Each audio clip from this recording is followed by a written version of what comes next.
সম্মানিত উপস্থিতি, পর্যায়ে আপনাদের সামনে মহাগ্রন্থ আল কোরআন থেকে তাকরীর পেশ করছেন হযরতুল আল্লাহ হযরত মাওলানা উবাইদুল্লাহ সাহেব মুহাদ্দিস ফরশপুর মাদ্রাসা।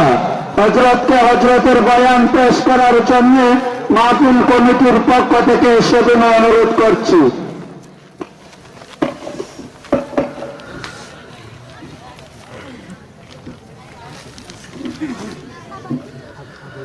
الحمد لله نحمده ونستعينه ونستغفره ونؤمن به ونتوكل عليه ونعوذ بالله من شرور أنفسنا ومن سيئات أعمالنا من يهده الله فلا مضل له ومن يضلله فلا هادي له ونشهد أن لا إله إلا الله وحده لا شريك له ونشهد أن سيدنا ونبينا ومولانا محمدا عبده ورسوله صلى الله تعالى عليه وعلى آله وأصحابه وبارك وسلم. أما بعد فأعوذ بالله من الشيطان الرجيم. بسم الله الرحمن الرحيم.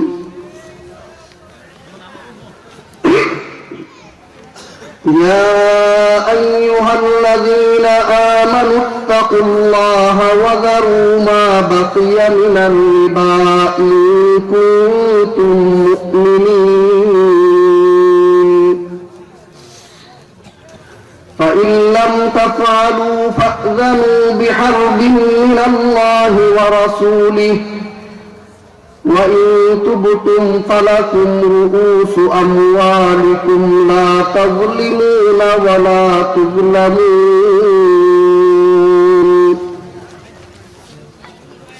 وقال رسول الله صلى الله عليه وسلم لعن الله على آكل الربا وموكله وكاتبه وشاهديه أو كما قال عليه الصلاة والسلام. শ্রদ্ধেয় সভাপতি হযরত উলামায়ে কেরাম, অত্র এলাকার সর্বস্তরের মুসলমান ভাইসব ও পর্দার আড়ালে অবস্থানরত আমার মা ও বোনেরা, আপনাদের এই মাহফিলে আসার পূর্বে আমাকে বলা হয়েছে একটা বিশেষ বিষয়ের উপর আলোচনা করার জন্য। সেটা হলো সুদ এর অপকারিতা বা ক্ষতি। যেহেতু আমাকে এই বিষয়ে আলোচনা করার জন্য বলা হয়েছে, তাই আমি আপনাদের সামনে পবিত্র কোরআনের যতগুলো আয়াতে সুদের আলোচনা আল্লাহ করেছেন, এই আয়াতগুলো থেকে এক দুইটি আয়াত তেলাওয়াত করেছি। আয়াতের মর্ম সহজে বোঝার জন্য আমরা তেলাওয়াতকৃত আয়াতের শানে নুজুল তথা রাসূলের জামানায় এই আয়াতটা নাযিল হওয়ার প্রেক্ষাপট কি ছিল, কোন অবস্থায় আল্লাহ পাক রব্বুল আলামিন সেই আয়াতটা নাযিল করেছিলেন, যদি আমরা বুঝতে পারি, আশা করি অতি সহজে আপনারা আয়াতের মর্ম বুঝবেন। সাথে সাথে সুদের মহামারী, সুদের অপকারিতা কি, এগুলো আপনাদের অতি সহজে বুঝে আসবে ইনশাআল্লাহ তাআলা। অষ্টম হিজরিতে হযরত রাসূল করিম সাল্লাল্লাহু আলাইহি ওয়াসাল্লাম মক্কা শরীফ যখন জয় করলেন, যখন মক্কা মুকাররমা মুসলমানদের দখলে আসলো, তখন কিছুদিন পর্যন্ত আল্লাহ রাসূল সাল্লাল্লাহু আলাইহি ওয়াসাল্লাম মক্কা শরীফে অবস্থান করলেন। তারপরে রাসূল করিম সাল্লাল্লাহু আলাইহি ওয়াসাল্লাম মদিনায় ফিরে গেলেন। উনার প্রতিনিধি হিসাবে মক্কায় একজন সাহাবীকে রেখে গেলেন, উনার নাম হলো হযরত মুআয ইবনে জাবাল রাদিয়াল্লাহু তাআলা আনহু। আল্লাহর রাসূল যখন মদিনায় উনার প্রতিনিধি হযরত মুআয ইবনে জাবাল রাদিয়াল্লাহু তাআলা আনহুকে রেখে চলে গেলেন মদিনায়, মক্কায় উনার প্রতিনিধিকে রেখে, তখন মক্কায় দুই দল লোক বাস করত, একদল মুসলিম আর একদল অমুসলিম। মুসলমানদের নাম গোত্রের নাম ছিল বনু মাখজুম, আর বেদিন কাফেরদের গোত্রের নাম ছিল বনু সাকিফ। ইসলামের সুদের বিধান হারাম হওয়ার আগে বনু সাকিফ যে কাফের গোত্র, এই কাফের গোত্রের সাথে মুসলমানদের বনু মাখজুম গোত্রের একটা সুদের লেনদেন ছিল। যেহেতু সুদের লেনদেন আগ থেকেই ছিল, ইসলামের বিধান সুদ হারাম হওয়ার পরেও সেই বনু মাখজুম গোত্রের কাছে বনু সাকিফ গোত্রের কাফেররা পূর্বের চুক্তি অনুযায়ী তারা সুদ চাইল। তারা বলল, তোমাদের সাথে আমাদের একটা সুদি লেনদেন ছিল, সেই লেনদেন সাফ করো, তোমরা আমাদের সুদ দিয়ে যাও। বনু সাকিফ গোত্রের কাফেররা বনু মাখজুম গোত্রের মুসলমানদের কাছে এই দাবি জানায়। তখন বনু মাখজুম গোত্রের মুসলমানরা বনু সাকিফ গোত্রের কাফেরদেরকে পরিষ্কার ভাবে জানিয়ে দিলেন, যতদিন পর্যন্ত তোমাদের সাথে আমরা সুদের চুক্তিতে আবদ্ধ ছিলাম, ততদিন আমরা জানতাম না ইসলাম ধর্মে সুদ হারাম। এখন যেহেতু আল্লাহ হারাম করে দিয়েছেন, সুতরাং এমন হারাম সুদ আমরা তোমাদেরকে দিব না। এদিকে বনু সাকিফ গোত্রের কাফেররা বলল, তোমরা মুসলমানরা যদি পূর্বের চুক্তি অনুযায়ী আমাদেরকে সুদ না দেও, তাহলে আমরাও তোমাদের পিছন ছাড়ব না।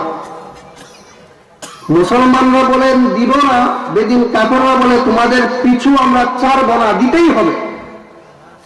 বাপসাপটা কেমন মনে হয়? পরিস্থিতি নরম না গরম? গরম। আমরা সমাজের মধ্যে যদি দুই দলের গরম পরিবেশ সৃষ্টি করে, তো উভয় দলকে শান্ত করার জন্য আরেকটা দল লাগে, এটাকে সালিশ বলে থাকি আমরা। আপনারা কি বলেন? সালিশ। যখন বেদিন কাফের এবং মুসলমান উভয় দলের লোকেরা গরম পরিবেশ করে ফেললেন, তখন সালিশের প্রয়োজন হলো। উভয় দলের সম্মতিক্রমে সালিশ সাব্যস্ত হলেন হযরত মুআয ইবনে জাবাল রাদিয়াল্লাহু তাআলা আনহু, যাকে আল্লাহর রাসূল মক্কা থেকে যাওয়ার সময় ওনার প্রতিনিধি হিসাবে মক্কায় রেখে গিয়েছিলেন। বনু মাখজুম গোত্রের লোকেরা গিয়ে বলল, হে রাসূলের প্রতিনিধি হযরত মুআয, দীর্ঘদিন পর্যন্ত আমরা এদেরকে সুদ দিয়েছি, যখন আল্লাহ সুদ হারাম করেননি। কাজেই এখন আল্লাহ যে কাজকে হারাম করে দিয়েছেন, সুদ দেওয়া নেওয়া হারাম, আমরা আল্লাহর বিধান লঙ্ঘন করতে পারি না, এদেরকে আমরা সুদ দিব না। বনু সাকিফ গোত্রের কাফেররা মুআয রাদিয়াল্লাহু তাআলা আনহুকে গিয়া বলল, হে রাসূলের সাহাবী মুআয, তোমরা মুসলমান জাতি বলতেই তোমরা ওয়াদা পূরণ করে থাকো। চুক্তিতে আবদ্ধ হলে তোমরা চুক্তি যে যে বিষয়ের উপর হয় এগুলি তোমরা পূরণ করো। কাজেই তোমরা মুসলমান জাতির কাছে আমাদের আশা যে তোমরা অবশ্যই তোমাদের চুক্তি পূরণ করবে। হযরত মুআয ইবনে জাবাল রাদিয়াল্লাহু তাআলা আনহু দেখলেন, যদি উনি মুসলমানদেরকে বলেন তোমরা এদের সুদ দিয়ে দাও, তাহলে ডাইরেক্ট আল্লাহর কোরআনের বিরুদ্ধে চলে যায়, কারণ আল্লাহ ডাইরেক্ট নিষেধ করেছেন সুদ দেওয়া হারাম, নেওয়া হারাম। আবার যদি উনি বনু সাকিফ গোত্রের লোকদেরকে বলেন যাও তোমাদেরকে সুদ দেওয়া হবে না, তাহলে তাদের সাথে আগে থেকে একটা ওয়াদা ছিল, সেই ওয়াদা ভঙ্গ হয়ে যাচ্ছে, ওয়াদা ভঙ্গ করাও হারাম। এখন উনি করছেন বিপাকে, কোন পক্ষে রায় দিবেন? মুসলমানদের পক্ষে রায় দিল আল্লাহর বিধানের বিরুদ্ধে যায়, কাফেরদের পক্ষে রায় দিল আল্লাহর বিধানের বিরুদ্ধে যায়। তখন হযরত মুআয ইবনে জাবাল রাদিয়াল্লাহু তাআলা আনহু বিষয়টা একটা চিঠির মধ্যে লিখে মদিনায় রাসূল করিম সাল্লাল্লাহু আলাইহি ওয়াসাল্লামের কাছে পাঠিয়ে দিলেন সমাধানের জন্য। সুবহানাল্লাহ। দূত মারফতে যখন আল্লাহর রাসূলের কাছে এই বিবরণ পৌঁছলো, রাসূল করিম সাল্লাল্লাহু আলাইহি ওয়াসাল্লাম ব্যাপারটা শোনার পরে চিন্তা করতে লাগলেন কি সমাধান দেওয়া যায়। ঠিক এই মুহূর্তে আপনাদের সামনে আমি যে আয়াত তেলাওয়াত করেছি সেই আয়াতটা আল্লাহ পাক রব্বুল আলামিন জিবরিলের মাধ্যমে নাযিল করে দিয়েছেন। সুবহানাল্লাহ। আল্লাহ নাযিল করে বলেন, ইয়া আইয়ুহাল্লাযীনা আমানুত্তাকুল্লাহা ওয়া যারু মা বাকিয়া মিনার রিবা ইন কুনতুম মুমিনিন فإن لم تفعلوا فأذنوا بحرب من الله ورسوله وإن تبتم فلكم رؤوس أموالكم لا تظلمون ولا تظلمون। হে মুমিন মুসলমানেরা, যারা তোমরা এখনো চিন্তায় আছো এই মুহূর্তে কি করবে, সমাধান শুনে নাও। আরশ থেকে আমি আল্লাহ তোমাদের সমাধান দিয়ে দিচ্ছি। যে সমস্ত মুমিন মুসলমানেরা আগে থেকে তোমরা সুদের চুক্তিতে আবদ্ধ ছিলে বনু সাকিব পুত্রের লোকের সাথে, আমি আল্লাহ বলে দিচ্ছি সাবধান, তোমরা আর তাদেরকে সুদ দিও না। এখন এই বনু সাকিব পুত্রের কাফেররা যদি তোমাদের সাথে পিরাপিরি করে সুদ দেওয়ার জন্য, তোমরা পরিষ্কার ঘোষণা তাদেরকে জানায় দাও, যদি তোমরা সুদ নেওয়া থেকে বিরত না থাকো তাহলে তোমাদের বিরুদ্ধে স্বয়ং আল্লাহ এবং তার রাসূল যুদ্ধ করতে প্রস্তুত। সুতরাং এই আয়াত নাযিল হওয়ার পরে আল্লাহর রাসূল সাল্লাল্লাহু আলাইহি ওয়াসাল্লাম আয়াতখানা লিখে হযরত মুআয ইবনে জাবালের কাছে পাঠিয়ে দিলেন। সুবহানাল্লাহ। হযরত মুআয ইবনে জাবাল রাদিয়াল্লাহু তাআলা আনহু আয়াত শোনার পর, পাঠ করার পর উনি সমাধান দিয়ে দিলেন। বনু সাকিব গোত্রের লোকদের মুখে ছালি পড়ে গেল, তারা বেজার হয়ে মাথা নিচু করে লজ্জিত হয়ে তারা ফিরে চলে গেল। এই হলো আয়াত নাযিল হওয়ার প্রেক্ষাপট। আয়াতে আল্লাহ পাক রব্বুল আলামিন বলেন, যারা যারা সুদ খাও, তোমরা যদি সুদের কাছ থেকে বিরত না থাকো তাহলে তোমাদের বিরুদ্ধে আমি এবং আমার রাসূলের পক্ষ থেকে যুদ্ধের ঘোষণা। আপনারাই বলুন, মানুষ যুদ্ধ করতে যায় বন্ধুর সাথে না শত্রুর সাথে? সুতরাং সুদখোর যারা, তারা আল্লাহ এবং তার রাসূলের শত্রু, এতে কোনো সন্দেহ নাই। প্রশ্ন হলো, সুদ এত বড় অপরাধ কিভাবে হইল যে এটা খাইলে আল্লাহর শত্রু হওয়া লাগে, রাসূলের শত্রু হওয়া লাগে? এটার কারণ কি? এই কারণগুলো ধারাবাহিকভাবে বুঝতে হলে আমাদের বুঝতে হবে সুদ কাকে বলে, সুদ কত প্রকার, কি কি, সুদ কাকে বলে? এই প্রশ্নের উত্তরে মুফাসসিরিনে কেরাম তাফসীরের কিতাবে লেখেন, একভাবে এইভাবে বলা যে এটাকে সুদ বলে, এটাকে ঘুষ বলে, এইভাবে সংজ্ঞা দেওয়া যায় না। সুদের সংজ্ঞা তার প্রকারের মধ্যে নিহিত, অর্থাৎ এক এক প্রকারের সুদের এক এক সংজ্ঞা। সুদ মোট 5 প্রকার। বলুন, সুদ মোট কয় প্রকার? 5 প্রকার। এক এক প্রকার সুদের এক এক সংজ্ঞা, সবগুলি হারাম। 1 নম্বর এক প্রকার সুদকে বলে রিবা শিরকা, দ্বিতীয় প্রকার সুদকে বলে রিবাল ফদল, তৃতীয় প্রকার সুদকে বলে রিবাল নাসিয়া, চতুর্থ প্রকার সুদকে বলে রিবাল কর্জ, পঞ্চম প্রকার সুদকে বলে রিবাল ফদল। এইভাবে 5 প্রকার সুদ আছে। একটা একটা করে শুনুন। রিবার রেহেন, 5 প্রকার সুদ। 1 নম্বর রিবা শিরকা। এটা কাকে বলে? রিবা আরবি শব্দ, এর অর্থ হলো সুদ। রিবা শিরকা এক প্রকারের সুদ। এটা কোন সুদ? আমাদের সমাজে আছে কিনা এটা বুঝতে হবে, এখন বললে হবে না। 2-3 জন লোকে মিলে একটা কোম্পানি করলো বা শেয়ার ব্যবসা শুরু করলো। তিনজন লোক প্রত্যেকে 1000 টাকা করে দিয়েছে, 3000 টাকা। 3 জনের শ্রম সমান। 3000 টাকা থেকে যদি আরো 3000 টাকা লাভ হয়, 6000 হইল। প্রত্যেকের বাগে কয় হাজার পড়ে? লাভ কয় হাজার টাকা করে পড়ে? 1000। এখন যদি কেউ বলে আমরা সবাই মিলে শ্রম সমান দিব, মূলধনও সবার সমান থাকবে, কিন্তু আমাকে 1500 টাকা দিতে হবে। এই যে একজন লোকে 1500 টাকা চাইলো, সে অন্যের সমান না একটু বেশি চাইলো? এটাকে বলে রিবা শিরক আরবিতে। এইটাও এক প্রকার হারাম সুদ, এটাও নাজায়েজ।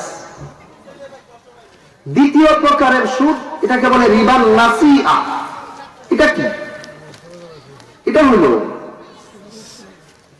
মনে করুন ধান এবং চাল দুটা জিনিসই আমরা পুরা দিয়া মাপি, বা দুটাই আমরা কেজি দিয়া মাপি। যে সমস্ত জিনিসকে কেজি দিয়া মাপা হয়, জাত যদিও ভিন্ন হয়, তবুও ওই দুইটা জিনিসকে বাকিতে বেচা কিনা জায়েজ না, এমনি কম বেশিতে বেচা কিনা জায়েজ। মনে করুন গম এবং চাল উভয়টাই আমার এখন বেশি কেজির মাপে, এক সময় এগুলো পুরা যা বিক্রি হতো।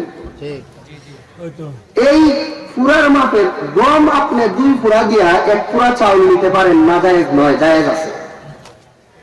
কিন্তু বাকিতে এই ধরনের বেচা কিনা জায়েজ না। টাকা দিয়া জায়েজ আছে বাকিতে বেচা কিনা, কিন্তু পুরা দিয়া 1 পুরা ধান এখন আমার কাছ থেকে নিয়ে যাও, পরবর্তীতে 2 পুরা গম দিও, এইভাবে বেচা কিনা বাকিতে জায়েজ না। এই যে না জায়েজ, এটার একটা সুদ আছে, এটাকে বলে রিবা নাসিআ। এটা শুধু জানিয়ে রাখেন, ব্যাখ্যা বিশ্লেষণে গেলে অনেক আলেমরাও বুঝেন না, কাজে এত বেশি বুঝারও দরকার নাই, মোটামুটি জানার দরকার যে এখানেও এক প্রকারের সুদ আছে। তেমনি ভাবে মনে করুন রূপা দিয়া টাকা পয়সার বেচা কিনা, রূপা দিয়া স্বর্ণের বেচা কিনা কম বেশি অবশ্যই জায়েজ আছে। 1 ভরি স্বর্ণ দিয়া 20 ভরি রূপা নিতে পারবেন, কোনো সমস্যা নাই, কিন্তু বেচা কিনা বাকিতে জায়েজ না। এখানেও এক প্রকার সুদ আছে, এটাকে আরবিতে বলে রিবা নাসিআ। শুধু জেনে রাখুন, ব্যাখ্যা বিশ্লেষণ আলেম আমাদের কাছ থেকে জেনে নেবেন। কয় প্রকার সুদ গেল? এক প্রকার রিবা শিরক, দ্বিতীয় প্রকারকে বলে রিবা নাসিআ, তৃতীয় প্রকার এটাকে বলে রিবাল ফজল। রিবাল ফজল হইল স্বর্ণ দিয়া স্বর্ণ, রূপা দিয়া রূপা, টাকা দিয়া টাকা, চাউল দিয়া চাউল, গম দিয়া গম, ধান দিয়া ধান, যাতে যাতে বেচা কিনা। যাতে যাতে যদি বেচা কিনা হয়, শুধু নগদ বিক্রি করলেই চলবে না, সমান সমান করে বেচা কিনা করতে হবে। আপনি 10 টাকা দিয়া 20 টাকা, 20 টাকা দিয়া 10 টাকা, এইভাবে জায়েজ নয়, সমান সমান হতে হবে। যাতে যাতে জিনিস দিয়া বেচা কিনা করলে সমান সমান করা জরুরি, কম বেশি করা হারাম। এটাও এক প্রকারের সুদ, কম বেশি করা, এটাকে আরবিতে বলে রিবাল ফজল। কয় প্রকার গেল? 5 প্রকারের। 4 নম্বর রিবার রিহনি, বন্ধকের সুদ। এটা ভালো রকম জেনে রাখুন, এটা আমরা সমাজে চলমান। এটা কি? এটা হইল কারো কাছ থেকে ক্ষেত বন্ধক রাখা, কারো কাছ থেকে কোনো জিনিস বন্ধক রাখা, এইভাবে তুমি আমার কাছ থেকে 20,000 টাকা নিয়ে নেও, একটা মেয়াদে রাখো তোমার কাছে, এরপরে দিয়া দিবা আমার সময় মতো, এর আগ পর্যন্ত তোমার ক্ষেতটা আমার কাছে থাকবে, আমি এটাকে বুক করে খাবো। এমন বন্ধকের পতাই সব ওই এলাকায় আসেনি। কাউকে ঋণ দিয়া বন্ধক স্বরূপ কোন জিনিস নিজের হাতে রাখলে ওই জিনিসের মধ্যে হস্তক্ষেপ করা হারাম, ওই জিনিসকে বুক করা হারাম, ওই জিনিস থেকে ফায়দা বুক করা, উপকার লাভ করা হারাম। সুতরাং আমরা যে ক্ষেত বন্ধক রাখিয়া খাইতাছি, এতটুকু আলোচনা শুনে থাকলে বলুন হালাল খাইতেছি না হারাম? আরে সত্য কথা বলতে লজ্জা করেন কেন? হালাল না হারাম? হারাম। এবার আপনারা বলতে পারেন যে হুজুর এই হারাম তো অনেক হুজুরেও খায়, আমাদের এলাকার তো এটা দিকে অহরহ চলতেছে। আসলে এলাকায় সমাজে কোন পাপ যদি অহরহ চলতে থাকে তবেই তা হালাল হয়ে যায় না। বেপর্দা তো অহরহ চলে, কেউ বলতে পারবে পর্দা করা না যায়? কেউ বলতে পারবে বেপর্দা চলা হালাল? আমাদের সমাজে অনেক গুনাহ অহরহ চলে, চললেই যেটা জায়েজ হবে যাবে তা নয়।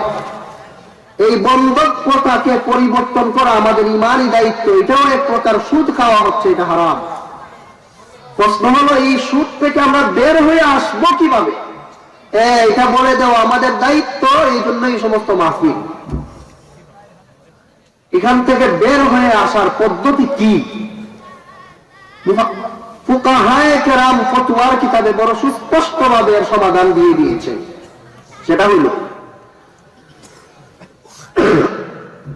প্রথম বের হওয়ার পদ্ধতি হইল কোন বন্ধক বলতে কিছু রাখার দরকার নাই। তোমার মুসলমান ভাই বিপদে পড়ে তোমার কাছে আসছে, তোমার একজন প্রতিবেশী হিন্দুই হোক, সে বিপদে পড়েই তো একজন আরেকজনের কাছে ঋণ নেওয়ার জন্য আসে না, এমনি বিপদে পড়ে আসে।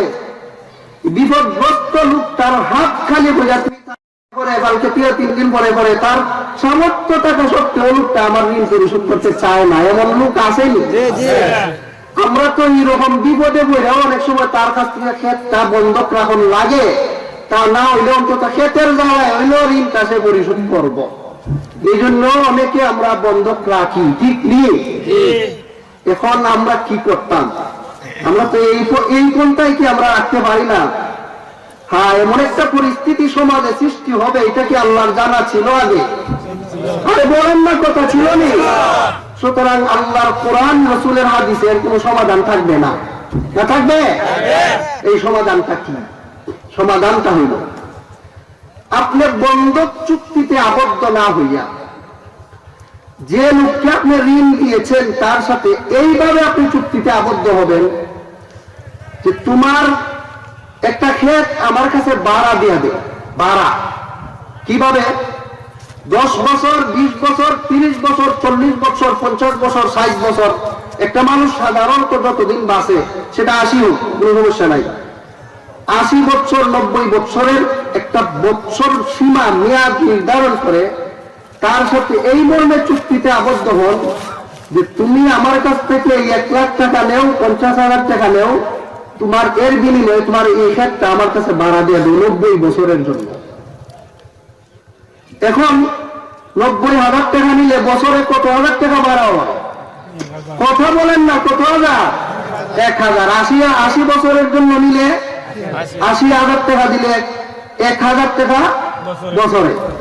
এইভাবে তার সাথে একটা চুক্তিতে আপনি আবদ্ধ। আপনি বলতে পারেন যে 80 বছরের লেগে বেটা আমার ক্ষেত দিত, ট্যাক্স নি, ঠেকার দরকার নাই। এইভাবে আপনি শুধু চুক্তিটা করবেন। তারে দিয়া দেন অগ্রিম ভাড়া 80,000, আপনি খাইতে থাকেন ক্ষেত। এর ভিতরে যদি কোনো সময় লোকটায় ক্ষেতটাকে ছাড়াইতে চায়, আপনার কাছ থেকে নিতে চায়, ভাড়া চুক্তিতে যতদিন পর্যন্ত আপনার কাছে ছিল 2 বছর হইলে 2,000 টাকা কম, 3 বছর হইলে 3,000 টাকা কম দিয়া বাকি টাকা আপনার ফেরত দিয়ে ওনার ক্ষেত উনি নিয়ে নিবে। এইভাবে যদি আমার আপনার চুক্তিটা হয়, ভাড়া চুক্তি, বন্ধক চুক্তি নয়, তাইলে ক্ষেতের ক্ষেতও পাইবেন, খাওয়ার খাওয়া হইব, হালালের হালাল হইব। আর নাইলে ওই পদ্ধতিতে গেলে হারাম খাইতে খাইতে কবরে যাইতে হবে, সুদের অভিশাপ নিয়ে আমাদেরকে কবরে যাইতে হবে। বিষয়টা যদি না বুঝেন, আমি আবারও বলছি আপনাদেরকে, যদি আপনারা ক্ষেত বন্ধক দিতেই হয়, বন্ধক চুক্তি না করে আপনারা ভাড়া চুক্তিতে আবদ্ধ হবে। এইভাবে যে তুমি আমার কাছ থেকে এখন টাকা নিতে আইছো 50,000, 1 লাখ, ঠিক আছে নেও, তবে তোমার ওই ক্ষেতটা, ওই বাড়িটা, ওই দোকানটা আমার কাছে ভাড়া দেয়া দেও এত বছরের জন্য, বছরে এত টাকা ভাড়া। তবে এত টাকা বলতে 100, 200, 500 এটা 2 দিন না, কারণ দেওয়ার তো একটা পরিমাণ লাগবে। বিবেককে তো জিজ্ঞেস করা যায় যে এই একটা বছরে কয় টাকা দেওয়া যায় তার ভাড়া। এরা খালি শান্তি একটা ধৈর্য লাইলে কিন্তু চলতো না। বিবেককে জিজ্ঞেস করতে হবে 30 মন দান হবে তার ক্ষেতের মধ্যে, কোন বিবেকে আমি 1000 টাকা ভাড়া দিন না? এটা তো খাটেই না। কাজেই যেভাবে ক্ষেতটা দোকানটা থেকে যে পরিমাণ আমদানি হবে আমার এটা বুঝে শুনে এরকম ভাড়া হবে। একটা নির্দিষ্ট পরিমাণ ভাড়া নির্ধারণ করে তাকে আপনি একটা নির্দিষ্ট সময়ের মেয়াদে আপনি দেয়া দিবেন। দেওয়ার পরে যতদিন যাবে এত টাকা করে কাটতে থাকবে। তারপরে যখন ওই লোকটা চাইবে আপনার কাছ থেকে একটা ফেরত নিতে, যত বছর আপনার কাছে ছিল তত বছরের ভাড়া কেটে বাকি যে টাকাগুলি থাকে এগুলো আপনি ফেরত নিয়ে নেবেন। এইটাই হলো বর্তমান যুগে হালাল পদ্ধতিতে আমাদের একজনে আরেকজনের জায়গা বন্ধক রাখার পদ্ধতি। চুক্তিটা বন্ধকের হবে না ভাড়া, এটা খুব লক্ষ্য করার মতো।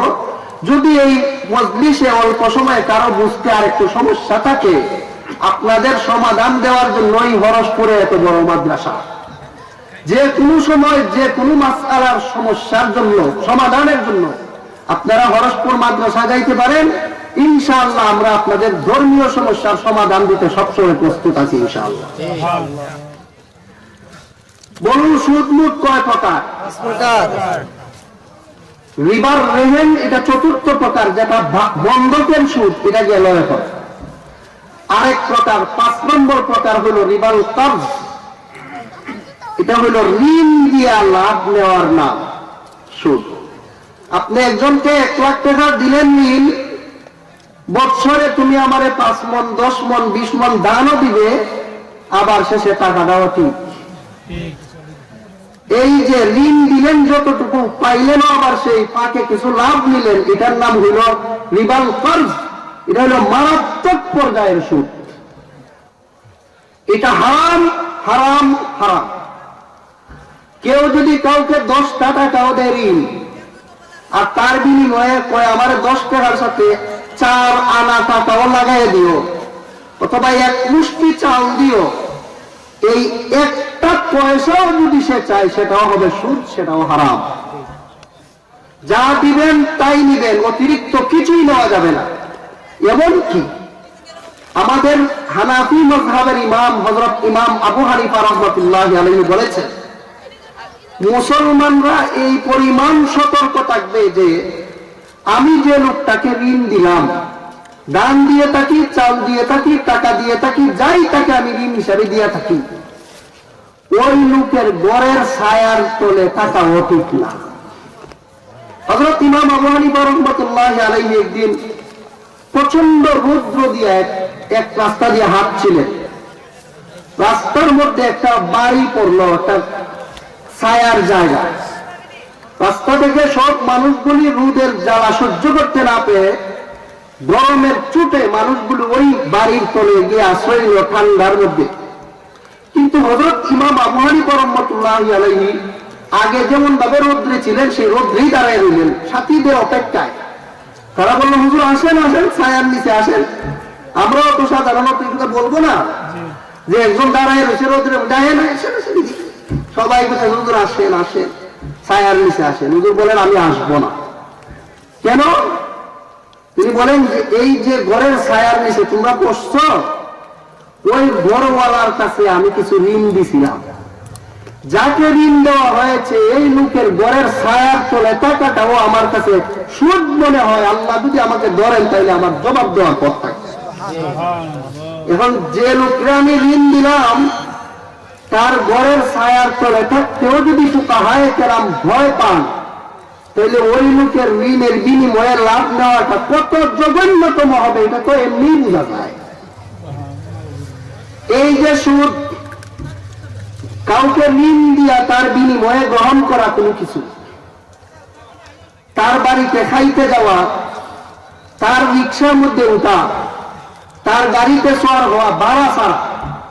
এমনি এক লোককে আপনি ঋণ দিচ্ছেন, সেই লোকটা রিক্সা পায়, আপনি তার রিক্সা করে চলে গেলেন দেওয়ান বাজার, ভাড়া দিলেন না, হারাম হবে। কারণ হইতে পারে আপনি যে ঋণ দিচ্ছেন এই হিসাবে লোকটা আপনার কিছু বলতেছে না যে স্যার আমার এত বড় উপহার করছে, এখন কিভাবে তার ভাড়া খুঁজি। কিন্তু আপনার জন্য এই লোকটার রিক্সা দিয়া ফ্রি দেওয়া হারাম। অন্য লোকে যদি আনন্দ চিত্তে নিয়ে যায় সেটা আপনার জন্য হালাল হলেও এই লোকের রিক্সা দিয়ে যাওয়া আপনার জন্য উচিত হবে না। তাকে অবশ্যই আপনি বাড়া দিতে হবে। কেন? যাকে আপনি ঋণ দিবেন তার ন্যূনতম ফায়দা ঋণ পরিশোধের আগে গ্রহণ করা আপনার জন্য বৈধ না। হ্যাঁ, যদি আজ থেকেই এমন হয় যে আজকে তো আমি তার ঋণ দিছি, 3 মাস আগ থেকে লোকটা আমার এমনি বাজারে রাতে রাস্তায় পাইলে রিক্সায় যা চাষা করে ওটাই নিয়ে যায় না, এটা ভিন্ন কথা। এটা বোঝা যায় যে ঋণের বিনিময়ে না। তারপরেও সতর্কতার দাবি হইল, তখনও ওই লোকটার থেকে সামান্যতম উপকার হাসিল করার একটা আভাস যেহেতু পাওয়া যাচ্ছে, তবুও এটা জায়েজ হবে না। যাই হোক, মোহতরম হাজরিন, এইভাবে ঋণ দিয়া যদি কেউ মুনাফা নেয়, লাভ নেয়, এই লোকটা কত বড় জঘন্যতম কাজ করলো, তার কি ক্ষতি, দুনিয়াতে তার কি অবস্থা হবে, মরণে তার কি অবস্থা হবে, কবরে তার কি অবস্থা হবে, হাসরের মাঠে তার কি অবস্থা হবে, জাহান্নামে তার কি অবস্থা হবে। একটা একটা করে শুনুন, একটাও আমি বলবো না, হয়তো কোরআনে আছে নাহলে হাদিসের মধ্যে আছে। প্রথমে শুনুন, যে লোকটা মানুষের কাছ থেকে এইভাবে সুদ নিয়ে খায়, তার দুনিয়াতে তার কি অবস্থা। হাদিস শরীফে হযরত রাসূল করিম সাল্লাল্লাহু আলাইহি ওয়াসাল্লাম বলেন, লানাল্লাহু আলা আকিলির রিবা ওয়া মুকিলিহি ওয়া কাতিবিহি ওয়া শাহিদাইহি। যে লোকে সুদ খায় আর যে সুদ দেয়, অথবা সুদের দলিল লেখে, অথবা সুদের সাক্ষী হয়, এই 4 স্তরের যে কোনো লোক থাকুক, 24 ঘন্টা ওই লোকটার উপর আল্লাহর আরশ থেকে লানত বর্ষিত হইতে থাকে। আল্লাহর পক্ষ থেকে একটা মানুষের উপর লানত বর্ষিত হওয়ার অর্থটা কি? মুফাসসিরিনে কেরাম তাফসীরের কিতাবে লেখেন, আল্লাহর পক্ষ থেকে কোনো মানুষের উপর লানত বর্ষিত হওয়ার অর্থ হইল, আসমান থেকে জমিন পর্যন্ত প্রত্যেকটা প্রাণী অন্তর দ্বারা তাকে ঘৃণা করে। আর ওই লোকটা যদি মরে যায়, মরণের সময় আল্লাহর রহমত থেকে বঞ্চিত হইয়া বেঈমান হইয়া দুনিয়া থেকে যায়। কাজে যারা সুদ খায়, একরকম নিশ্চিত না বলতে পারলেও অনেকটা আশঙ্কা হয় এরা মরণের সময় ঈমান নিয়ে দুনিয়া থেকে যাইতে পারে না। এই জন্য ফতোয়ায়ে শামিতে আছে, কোন সুদখোরের জানাজায় কোন ভালো মানের মুসলমান যাওয়া ঠিক না। কারণ লোকটা ঈমান নিয়ে গেছে কিনা এটাই তো সন্দেহ। হিন্দুর জানাজায় যেমন ভাবে মুসলমান যাওয়া ঠিক না, সুদখোরের জানাজায় গণ্যমান্য কোন মুসলমান যাওয়া ঠিক নয়। তারে কোন রকম দায়িত্বে আইসা পড়ল হিন্দুর মতো। এই যে সুদখোর লোকটা, যার উপর আমরা লানত করে, তার উপর তাকে সবকিছু ঘৃণা করে। একটা আলামত শুনুন, আপনারা হয়তো শুনেছেন, বাংলাদেশের চাঁদপুর জেলায় একটা এলাকা আছে উজানি, শুনছেন নি নাম? উজানি নামে কোন এলাকার নাম শুনছেন আপনারা? এই উজানি এলাকার এক লোকে মানুষের গরুর শরীরের মধ্যে আঠাল হইলে, আঠাই ছিলেন আপনারা? আঠাই হইলে লোকটায় তাবিজ দিত। তাবিজটা শরীরের মধ্যে দেওয়ার সাথে সাথে গরুর শরীরে যত আঠাইল পোকা মাকড় আছে সবগুলি মিনিটের মধ্যে জৈরা হইয়া যেত। এখন একদিন এক লোকে কয়, তাবিজটাতে কি তার লেখা দেয় একটু দেখতেই আমার, এত হাওয়ার তাবিজের মধ্যে কি লেখে আমি দেখতাম। একদিন তাবিজটা লোকটা খুলছে, আরেকটা লোকে খুললে দেখে তাবিজের মধ্যে এলাকার কয়েকজন সুদখোরের নাম লেখা। এই লোকটা তাবিজটা খুললে যখন দেখলো, এটা দেখছে ওই যে লোকের থেকে তাবিজ ছিল তার বাড়ির দৌড় গেছে। যখন ভাই সাহেব, আপনার তাবিজ অত আসর, অত প্রভাব, আমি তো মানে এখন বেহুশ হইয়া তাবিজটা খুললে দেখছি, এটা কি লেখা দেখি। সেটা দিকে আল্লাহও নাই, রসুলও নাই, ওই বাড়ির কয়েকজনের নাম লেখা দেওয়ারটা কি? ভাই তুই তো আমার বিপদ ফলাই কি ভাই সাহেব, তো কো না। তোমরা জানো না, সুদখোর যে লোকটা, এই লোকটারে আসমান থেকে জমিন পর্যন্ত প্রত্যেকটা পোকামাকড়েও ঘৃণা করে, তোমরা এটা জানো না? আমি যখন আলেম উলামাদের মুখে এই ওয়াজটা শুনলাম যে সুদখোররে পোকামাকড়েও ঘৃণা করে, তো আমার গরুর শরীরে একদিন দেখলাম আঠাইল হয়ে গেছে। পরে আমি ওই দেখি ওরা সুদখোরের নাম লিখছে, এটা আঠাইলের শরীরে লাগাই দিয়ে আঠাইলে কি করে। তো কি খালি আমার গরুর শরীরে এই তাবিজটা লাগাইলে, লাগানোর সাথে সাথে দেখলাম শরীর থেকে সব আটাই ঘৃণা করে গেছে। তখন আমি বুঝলাম সুদ করে আঠাইলেও ঘৃণা করে, এরপর থেকে আমি সুদ করে নাম লিখে আটাইলে তাবিজ দিই। মোহতারাম হাজরিন, কি বুঝলাম আমরা? সুদখোরের ঘৃণা শুধু আল্লাহ রাসূলই করেন না, সমস্ত মাখলুকেও করে। এই সমস্ত মাখলুকে যে লোকটারে ঘৃণা করে, এই লোকটার জানাজায় কোনো সাব্যস্তের মুসলমান যাইতে পারে না। মোহতারাম হাজরিন, আমরা যদি মুসলমানের ইমানি চেতনা নিয়ে এই কাজটা শুরু করে দেই যে সুদখোরের জানাজায় আমরা ভালো মানুষ বলতে কেউ যাইব না, তো কি মনে করেন আপনারা আগামী থেকে সব ওই এলাকায় খালি সুদখোর বাড়বো না কমবো? কাজেই কমাইলাম যে আমি একটা লোক সুদখোর যে সমাজ থেকে আমি কমাইলাম, এটা মুসলমান সমাজের ক্ষতি করলাম না উপকার করলাম? কাজেই স্বাভাবিকভাবে বিষয়টা যদিও কেমন কেমন লাগে, খুব সূক্ষ্ম দৃষ্টিতে তাকাইয়া আমরা ওই সমস্ত লোকদের জানাজা বর্জন করা আমাদের ইমানি দায়িত্ব। এরপরের কথা হইল, যে লোকটা সুদ খায় মরণের মুহূর্তে তার কি অবস্থা? দুনিয়ার টাকা অবস্থায় তার এই হাল, মরণের মুহূর্তে এক এক সুদখোরের এক এক অবস্থা হয়। তাফসীরের কিতাবে লেখা আছে, এক একটা সুদখোরের মরণের সময় এই পরিমাণ কষ্ট হয়, একটা মানুষের মুখ দিয়ে যদি একটা খেজুর গাছ ঢুকাইয়া পায়খানার রাস্তা দিয়ে টান্না বের করা হয়, এই লোকটার যে পরিমাণ কষ্ট হবে, সুদখোরের জান বের হওয়ার সময় প্রতিটা সেকেন্ডে এর চেয়ে আরো বেশি কষ্ট হয়। তাহলে যারা যারা সুদ খান কি করতেছেন, একটু মরণের সময় গেলে টের পাবে।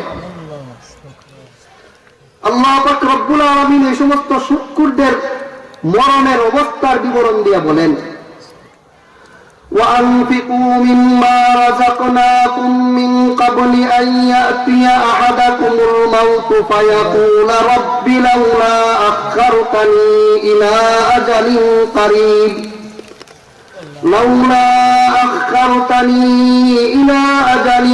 قريب فأصدق وأكن من الصالحين।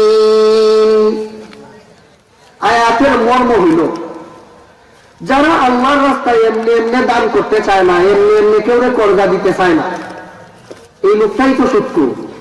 যে আপনারা এমনি কর্জা দিতে চায় না, তার স্বার্থে দিতে চায়, এই লোকটাই তো সুদখোর।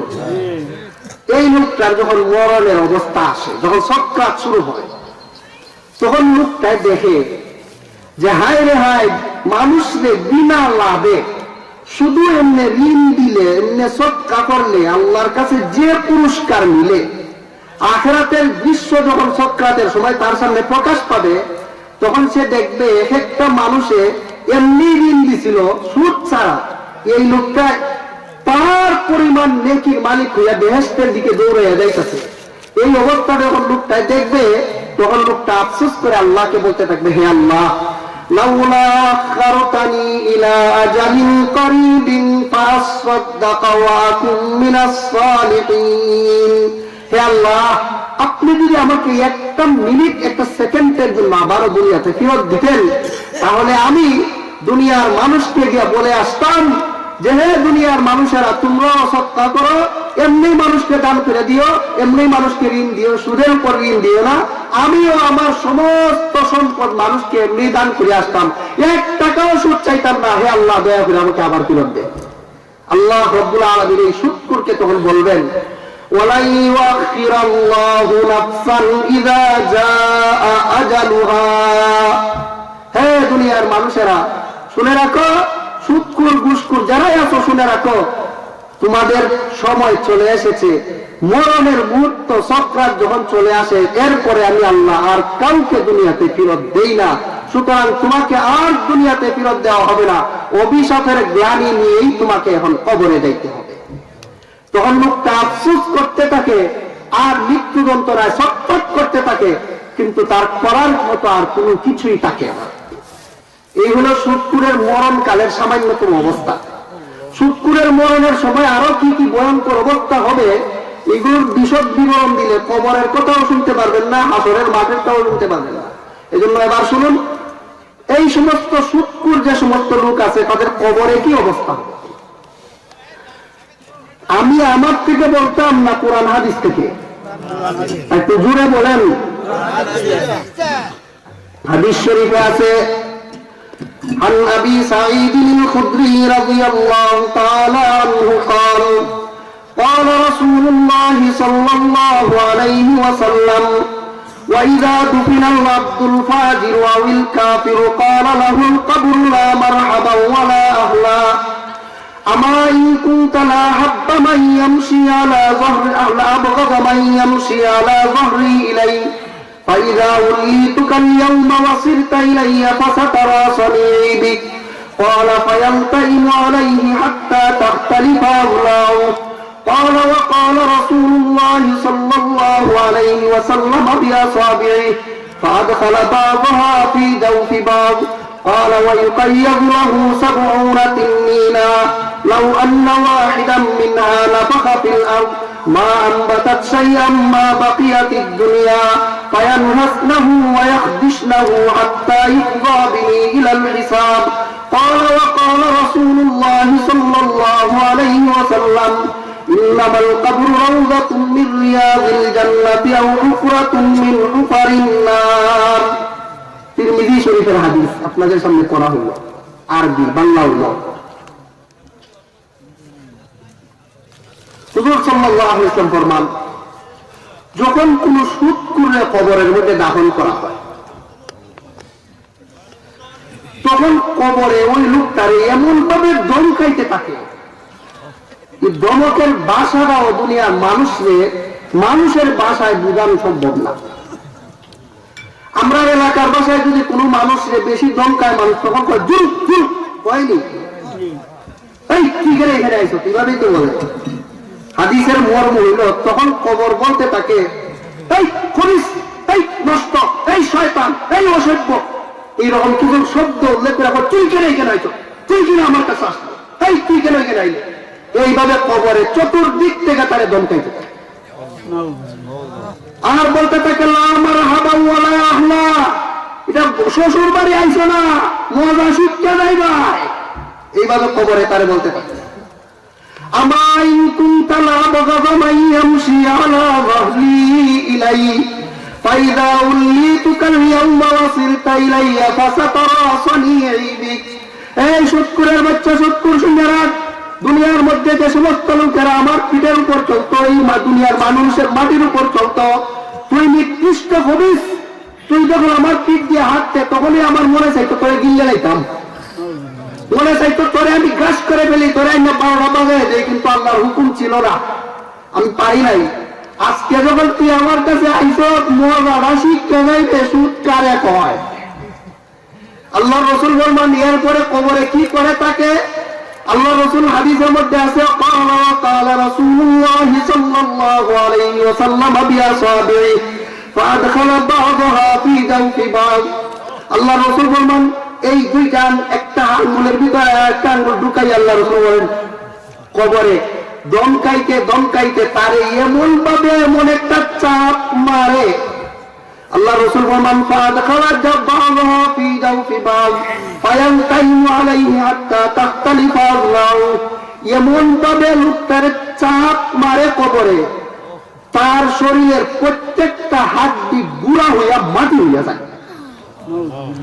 আর লোকটা এমন ভাবে চিৎকার করতে থাকে।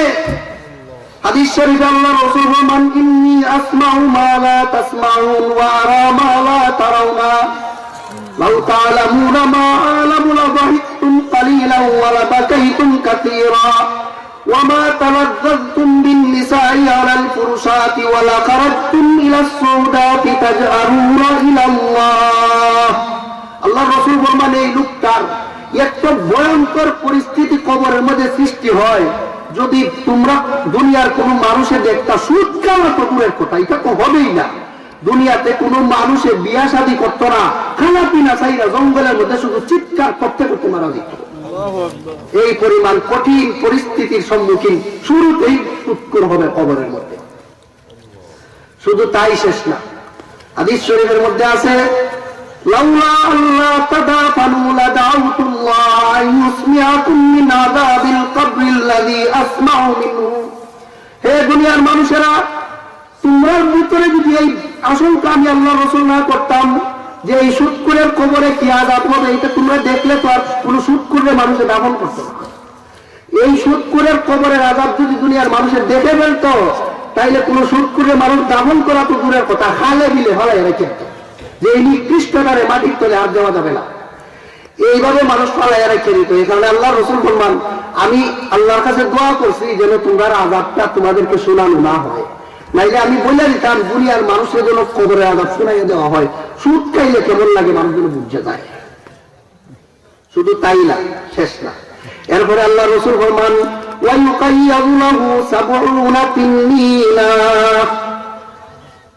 সুদকুরের কবরের মধ্যে আল্লাহ পাক রব্বুল আলামিন তিন্নিন নামীয় 70টা সাপ নিযুক্ত করে।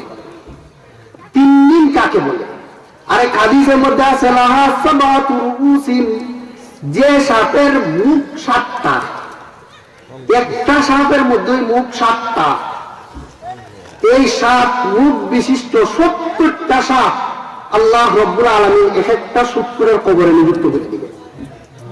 ভিন্ন হাদিসে আছে 99 তিন্নিনা, আল্লাহ 99টা এরকম 7টা মাথা বিশিষ্ট সাপ তার কবরের মধ্যে নিযুক্ত করে দিবে। এক একটা সাপের বিষ একটা মাথার মধ্যে এই পরিমাণ থাকবে, যদি দুনিয়ার মধ্যে একটা মুখ দেয় একবার খালি 20টা সাপ, তো আল্লাহ রসুল ফরমান দুনিয়া যতদিন পর্যন্ত আল্লাহ রাখতেন ততদিন পর্যন্ত মানুষ বাস করা তো দূরের কথা, কোন গাছপালা পর্যন্ত জমিনে জন্মাইত না। এইরকম মারাত্মক বিষাক্ত 99টা সাপ আল্লাহ রাব্বুল আলামিন সুদকুরের কবরে নিযুক্ত করে দিবেন। মাথা থেকে পা পর্যন্ত আল্লাহ রাসূল ফরমান তালসাউহু ওয়া তাসদাকুহু, অন্য হাদিসে আছে ইয়াখদিশনাহু, তাকে চতুর্দিক থেকে মাথা থেকে পা পর্যন্ত সাপগুলো দংশন করতে থাকবে, আশ্রাইতে থাকবে আর কামড়াইতে থাকবে। আর লোকটা সাপের বিষে এমন জোরে চিৎকার করতে থাকবে, দুনিয়ার পশ্চিম থেকে পূর্ব প্রান্ত পর্যন্ত মানুষ আর জিন ছাড়া সমস্ত প্রাণী তার চিৎকার শুনতে পাবে। সুদ খাওয়ার মজাটা বুঝে যাইব কই বড়। শুধু তাই শেষ না, অনেক সময় মানুষের দুনিয়াতেও পেটের ভিতরে সাপ হয়ে জায়গা সুদের কারণে। আপনারা চিনবেন বাহুবল থানার একটা গ্রাম, আমি নাম বলবো না, এক লোকের দুনিয়ার থাকতেই তার পেটের মধ্যে সাপ হয়ে গেছিল। গরিব মানুষরা তার কাছ থেকে ঋণ আনার জন্য গেলে তো ভাই সাহেব আমারে তো আপনি 50টা টাকা কম মাইনা লাইন না, ওই 50 টাকা যে কম মানতাম, 30 টাকা যে আমার মুগুর দিব 50টা কম দিব। কি মনে করলেন লোকটাই না বুঝা সত্যি তো না বুঝা শুনিয়া। এই লোকটার মরণের সময় তার পেটের খালি পেট ফুল আর পেট ব্যথার কারণে সে চিৎকার করতেছে। ছেলে ফেলেরা তারে নিয়ে গেল হাসপাতালে, বাংলাদেশের বড় এক হাসপাতালে তারে নিয়ে যাওয়া হলো। আধুনিক যুগ, আধুনিক মেশিনের মাধ্যমে চেক করে দেখলো পেটের ভিতরে একটা সাপ, যে সাপের মাথা 7টা। যদি এই সাপটা অপারেশন করে বাহির করা হয়, তাহলে যারে দংশন করবো সেই মারা যাবে, এই পরিমাণ বিষ তার মধ্যে আছে। কাজেই ডাক্তাররা সাহস করে না তার পেটের ভিতরে সাপ অপারেশন করে বের করতে। তারা সবাই বলছে লোকটা আপনারা বাড়ি নিয়ে যান, উনি যতদিন থাকে উনি বাঁচবো, আর যদি অপারেশন করে তাহলে আমরা সহজে তুলে নিয়ে যাবো। পরে কোন ডাক্তার আর তার অপারেশন করতে সম্মত হইল না, পরে বিদেশ নিল, বিদেশেও তার কোনো অপারেশন হইল না। লোকটা বাড়িতে আসলো, পেটের ব্যথার জ্বালায় চিৎকার করতে করতে দুনিয়ার থেকে শেষ চলে গেল। যাওয়ার পরে তার কবরের উপরে একটা খেলার মাঠের পাশে ছিল তার কবর। একদিন একটা গরু, এই খেলার মাঠের মধ্যে অনেক সময় গরু আমরা ডিগ্রার দেই না, একজন একটা গরু ডিগ্রার দিছিল। কবরের পাশে যাওয়ার সাথে সাথে গরুটা এমন নাই শুরু করছে, লাফাইতে লাফাইতে কুঠাও গরুটা বাড়ির দিকে দৌড়ানি শুরু করেছে। কি মনে করুন কবরে খুব আরামে আছে লোকটা, মহা যন্ত্রণা চলতেছে সেখানে। শুধু তাই না মুহতারাম হাজরিন, হযরত মাওলানা তারিক জামিল সাহেব দাওয়াত বারাকাতুহ নামে পাকিস্তানের একজন বড় আলিম আছে, উনি বলছে, উনি একটা ঘটনা লেখছেন, ঘটনাটা বড় কিতাবেও আছে, ওই কিতাবটার নাম আমার এখন স্মরণ নাই, কিন্তু আমি ওনারটাই বলছি। হযরত ইবনে আব্বাস রাদিয়াল্লাহু তাআলা আনহুর জামানায় এই ইন্ডিয়া থেকে একদল মানুষ হজ করতে গেল মক্কায়। জেদ্দা নামক একটা জায়গা, গান শুনছেন তো আপনারা? জেদ্দার মধ্যে যাওয়ার পরে যে সমস্ত লোকরা হজে গেছিল এর মধ্যে একজন মারা গেছে। এখন মারা যাওয়ার পরে এখন তারে কি করার, সবাই মিললে তারে দাফন কাফন করে তো সামনে যাওয়ার লাগবে। সফর সঙ্গী যারা ছিলেন তারা তার গোসল দিলেন, কাফন করাইলেন। কিছু সংখ্যক সাথী তার কবর খনন করতে গেলেন। যেখানেই খবর খনন করে সেখানেই মিস্ত্রিরা একদল সাপ বেরিয়ে আসে, আবার এক জায়গায় যায় সেখানেও সাপ বেরিয়ে আসে। তখন কাফেলার আমির সাহেব যিনি ছিলেন উনি বললেন, মনে হয় এই এলাকাটা সাপ বেশি, এলাকায় মাটির নিচে বেশি সাপ বসবাস করে, আমরা একটু সামনেও বসে নিয়ে আরেকটা এলাকায় গিয়ে তারা দাফন করি, চলো। লোকটার লাশ নিয়ে ওনারা সামনে চললেন। কয়েক মাইল যাওয়ার পরে মক্কা নগরীর কাছাকাছি আরেকটা এলাকার মধ্যে ওনারা তাকে দাফন করার জন্য কবর খনন করলেন। যেখানেই খনন করে সেখানেই সাপ, যেখানেই খনন করে সেখানেই সাপ। লোকটারে নিয়ে তারা ভাবলেন যে তো মক্কার কাছে চলে আসছি, আর এই দরকার নাই, চলে যাবো ডাইরেক্ট জান্নাতুল মুআল্লায়, যেখানে আল্লাহর রাসূলের বিবি হযরত খাদিজা শায়িত আছেন, সেখানে ওই কবরের পাশে আমরা ওনাকে দাফন করব। সেখানে জান্নাতুল মুআল্লায় মক্কা শরীফে গিয়ে তার কবর খনন করলেন। দেখা গেল সেখানেও সাপ। তখন মানুষ দৌড়ে গেল যে আমরা এই লোকটার তো নিয়ে মহাবিভাগে পড়ছি, এই এলাকায় কোন মুসলমানদের আমির আছেন কিনা, ওনার কাছ থেকে আমরা সমাধান জেনে নিই, আমরা এখন কবর দিতাম না এমনি ফালাই দিতাম, মাসআলা জানার দরকার আছে নাই? তখন দৌড়িয়া মানুষ গেল যে আপনাদের এলাকার বড় মুফতিকে। তখন তারা কইল যে এই মুহূর্তে মক্কা নগরীতে সবচেয়ে বড় আলিম হলেন আল্লাহ রাসূলের সাহাবী হযরত আব্দুল্লাহ ইবনে আব্বাস রাদিয়াল্লাহু তাআলা। আপনারা যান ওনার কাছ থেকে গিয়ে কোনো মাসআলা থাকলে জিজ্ঞেস করে আসেন। কাফেলার লোক কিছু সংখ্যক মানুষ লাশ পাহারা থাকিয়া বাকিরা একদল চলে গেলেন হযরত আব্দুল্লাহ ইবনে আব্বাস রাদিয়াল্লাহু তাআলার দরবারে। গিয়ে বললেন যে হুজুর এই অবস্থা, লোকটাকে আমরা অনেক আগেই দাফন করতে চাইছি, যেখানেই খবর খনন করি সেখানেই সাপ, যেখানেই খনন করি সেখানেই সাপ। এখন এসে খাদিজাতুল কুবরা রাদিয়াল্লাহু তাআলা আনহার কবরের পাশে তাকে দাফন করতে চাই, সেখানেও সাপ দেখা থাকে। হযরত আব্দুল্লাহ ইবনে আব্বাস রাদিয়াল্লাহু তাআলা বলেন, শোনো, তারে যদি তোমরা কাবা শরীফের ভিতরেও গর্ত করে দাফন করো সেখানেও সাপ পাইবা। বলে হে রাসূলের সাহাবী, কেন তার এই অবস্থা? বলে লোকটা দুনিয়ার থাকতে সুদ করছিল, সুদ করে লোক আল্লাহর দুশমন, তাকে কাবা শরীফের ভিতরে দাফন করলেও তার কবরে আল্লাহ তাকে ছাড়বেন না। সুতরাং যারা যারা সুদের কাজে এত বেশি অগ্রগামী, কবরের সাপটা সামলাইয়েন, বুঝতে পাইলেন 10 টাকা যা 20 টাকা বানানোর কি মজা, গরিবের রক্ত চুষা খাওয়া কতটুকু মজা। শুধু তাই শেষ না, সুদখোরকে কবরে দাফন করার সাথে সাথে ফিরিস্তাদের মধ্যে একজন ফিরিস্তা হলো অন্ধ বুবা, কিছু শুনে না, কিছু দেখে না, কোনো কথা বলতে পারে না, আমা ওয়া আসাম্মু ওয়া আবকার, একজন অন্ধ বুবা এবং বদির একজন ফিরিস্তাকে আল্লাহ কবরে নিযুক্ত করে তার হাতে একটা মুগুর দিয়ে দেয়। মুগুরটা কতটুকু বাড়ি শুনবেন? হাদিস শরীফে আছে আল্লাহ রাসূল ফরমান, লাউ আন্না মিকমাম মিন হাদিদিন উযিয়া ফিল আরদি ফাজতামা লাহু সাকালান মা আকাল্লুহু মিনাল আরদ। আল্লাহ রাসূল ফরমান, যে মুগুরটাকে দুনিয়ার মধ্যে রাখলে সমস্ত মানুষ আর জিন যদি একত্র হয় মুকুটটারে একটু নাড়াচাড়া করানোর জন্য, আল্লাহ রাসূল বলেন সমস্ত মানুষ আর জিনের শক্তি শেষ হয়ে যাবে, এই মুগুরটাকে হিলাইতে পারবে না। এই বিশাল একটা মুগুর দিয়া আল্লাহ ফেরেশতাকে নিযুক্ত করে দেন কবরের মধ্যে, আর বলতে থাকেন তুমি তাকে কিয়ামত পর্যন্ত এই দ্বারা বাইরে দিতে থাকো। একটা বার যখন লোকটা বাড়ি দেয়, আঘাত করে, হাদিস শরীফের মধ্যে আছে একটা আঘাতের সাথে লোকটায় পাক করে এমন একটা চিৎকার মারে, চিৎকারের চুটে দুনিয়ার পূর্ব থেকে পশ্চিম প্রান্ত পর্যন্ত মানুষ আর জিন ছাড়া সমস্ত প্রাণী তার আওয়াজ শুনতে পায়। শুধু তাই না, এইভাবে তারা যখন বাড়ি আর আঘাতটা করে তখন তার শরীরটা তুলার মতো উড়ে যায়। এইভাবে কিয়ামত পর্যন্ত সুদখোরকে কবরের মধ্যে আল্লাহর ফেরেশতারা বাইরে থাকেন, আঘাত করতেই থাকে। কাজে যারা যারা সুদ খান কবরের মধ্যে এই মুকুটটাকে সামলাইয়ে, এরপরে তাই শুধু শেষ না, এই সুদকুরকে যখন কবরের মধ্যে দাফন করা হয়, হাদিস শরীফে আল্লাহর রাসূল ফরমান তখন একটা গেট খুলে দাও, সেই গেট দিয়ে যেন সে কিয়ামত পর্যন্ত দুজখের আগুনে সাদা কবরের মধ্যেই ভোগ করতে থাকে। এই হইল কবর জগতে সুদকুরের অবস্থা।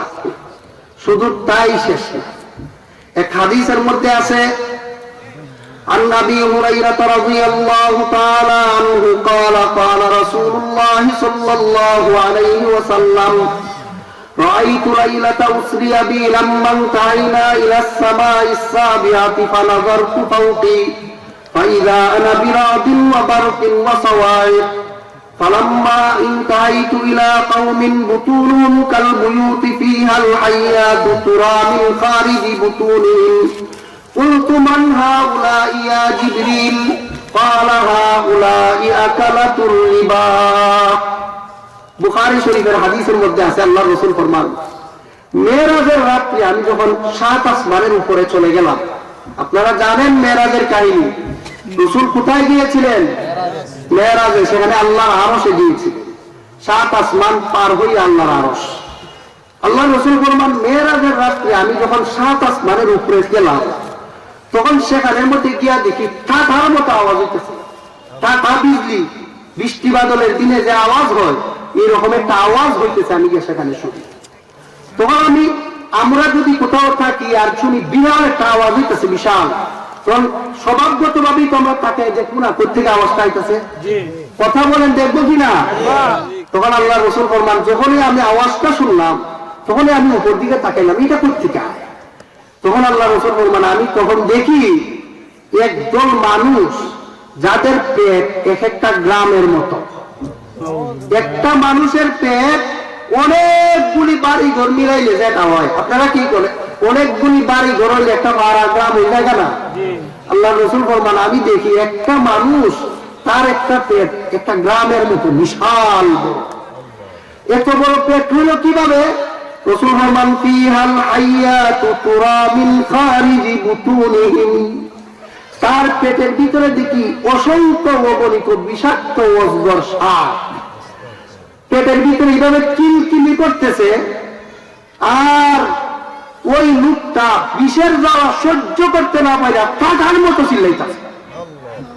তখন আমি জিবরিল ফেরেশতারা জিজ্ঞাসা করলাম, এই যে লোকগুলো এত মোটা পেট, যাদের পেটের ভিতরে এত অসংখ্য সাপ কিলকিলি করতেছে আর দংশন করতেছে, যে সাপের জ্বালা, বিষের জ্বালায় তার কলিজা ফেটে যাচ্ছে আর চিৎকার করছে, ওই লোকটা কে?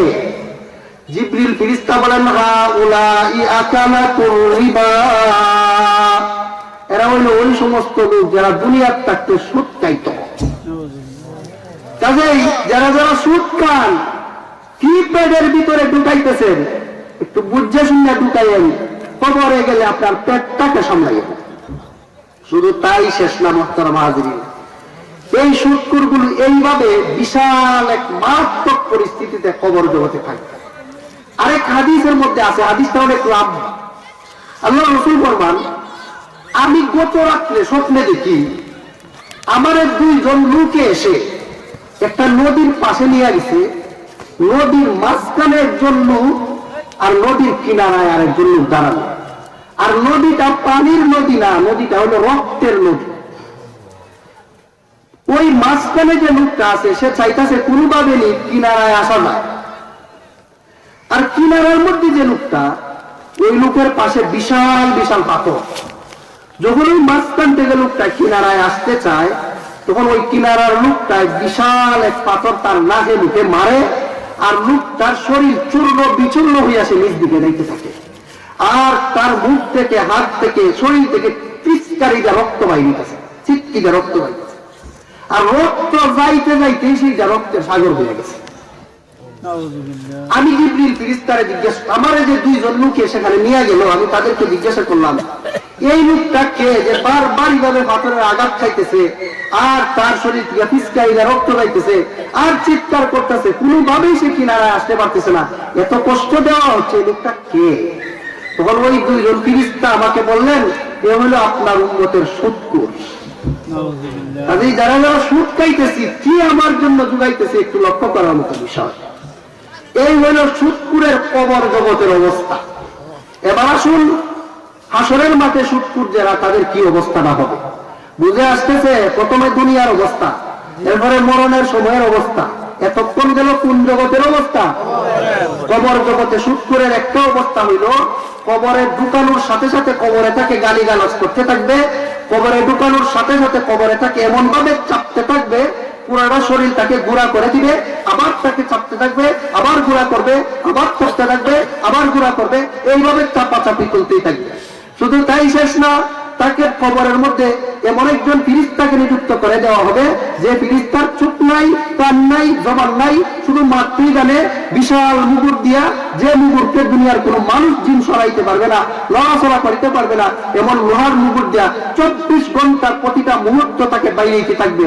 আরেকটা শাস্তি হলো অসংখ্য গণিত, বিশেষ করে 99টা তিন নামক সাপ, যে সাপের একটার মধ্যেই নয় 7টা করে মাথা, যার সামান্যতম বিষ দুনিয়াতে আসলে সারা দুনিয়া বিষাক্ত হয়ে যেত, মানুষ বাস করতে পারতো না, ওই সাপ তার কবরের মধ্যে নিযুক্ত করে দেওয়া হবে। আরেকটা সাজা হইল তার কবরের মধ্যে জাহান্নামের আগুনের বিস্তার বিছায় দেওয়া হবে। আরেকটা সাজা হইল তার শরীরের মধ্যে জাহান্নামের আগুনের পোশাক পরায় দেওয়া হবে। আরেকটা সাজা হইল জাহান্নামের সাথে তার সংযোগ করে দেওয়া হবে। আরেকটা সাজা হইল ফিরিস্তা তাকে পাতার দ্বারা তার মাথা এবং পায়ের সারা শরীরের মধ্যে আঘাত করতে থাকবে। আরেকটা সাজা হইল তার পেটের ভিতরে অসংখ্য অগণিত সাপ বর্তে বর্তে তার বিশাল গুদামের মতো তার পেট বাড়ায় ফেলা হবে, আর এই পেটের ভিতরে সাপ তাকে দংশন করতে থাকবে, আর সে কবরের মধ্যে চিৎকার করতে থাকবে।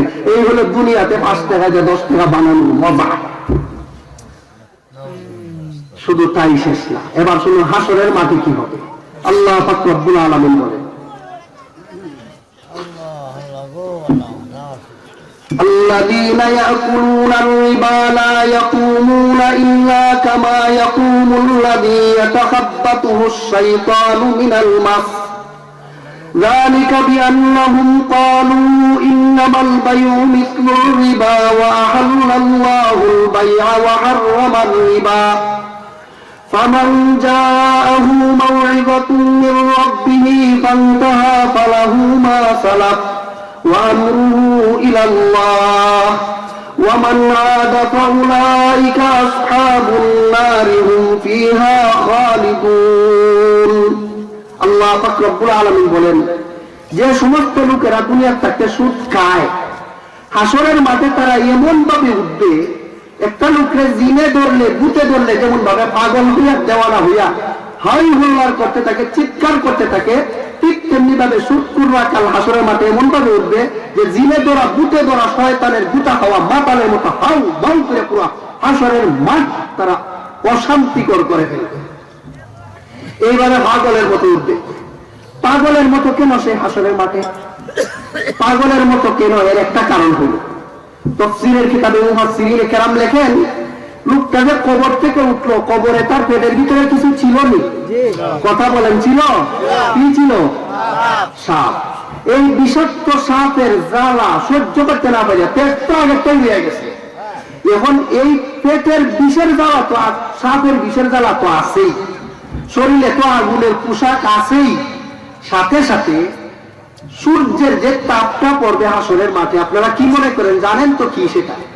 وَيُزَادُ فِي حَرِّهَا كَذَا وَكَذَا يَعْرَفُونَ فِيهَا عَلَى قَدْرِ خَطَايَاهُمْ فَمِنْهُمْ مَنْ يَبْلُغُ إِلَى كَعْبَيْهِ وَمِنْهُمْ مَنْ يَبْلُغُ إِلَى سَاقَيْهِ وَمِنْهُمْ مَنْ يُلْزِمُهُ الْعَرَقُ وَفِي رِوَايَةٍ وَمِنْهُمْ مَنْ يُغَطِّيهِ عَرَقُهُ وَأَشَارَ بِيَدِهِ وَأَمَرَّ يَدَهُ فَوْقَ رَأْسِهِ يَمِينًا وَشِمَالًا। আল্লাহর রাসূল ফরমান, হাসরের মাঠে যে সূর্যটা হবে, সূর্যের তাপ দুনিয়ার থেকে 70 গুণ বেশি। একটা কথা, আসলে 70 না, অসংখ্য অগণিত গুণ বেশি বানাইয়া এই তাপটার পাওয়ার আল্লাহ বাড়াইয়া শুক্রের সামান্যতম মাথার উপরে আল্লাহ সূর্যটাকে দইরা তুলে, তখন এই সূর্যের তাপে ইয়াগলি মিনহা দিমাগুহু কামা ইয়াগলি তাগলিল কুদুর, চুলার মধ্যে পানি রেখে তলে দিয়ে আগুন দিলে, নিচ দিয়ে আগুন দিলে যেমন ভাবে পানি বলকাইতে থাকে, উৎকাইতে থাকে, সুৎকুরের মাথার মগজ কাল হাসরের মাঠে সূর্যের তাপে এইভাবে বলকাইতে থাকবে। মাথার উপরের ছাউনিটা সূর্যের তাপে গলে নিচে পড়ে যাবে, আর সূর্যের তাপে সে এই পরিমাণ ঘামবে তার শরীর, আল্লাহ রসুল ফরমান ঘামের মধ্যে লোকটা ডুবে যাবে। যে সূর্যের তাপটা মাথার মধ্যে লাগার সাথে সাথে এত শক্ত হাড্ডিটা গলে পানির মতো হয়ে পড়ে গেল, ওই সূর্যের তাপটা যে ঘামবে পানির মধ্যে লাগতেছে, পানিটা খুব ঠান্ডা। কি পরিমাণ গরম! চুলার মধ্যে পানি জাল দিলে পানি যেমন গরম হয়, এর চেয়ে 1000 গুণ বেশি গরম। এই গরম পানির মধ্যে সুৎকুর ডুবে থাকবে।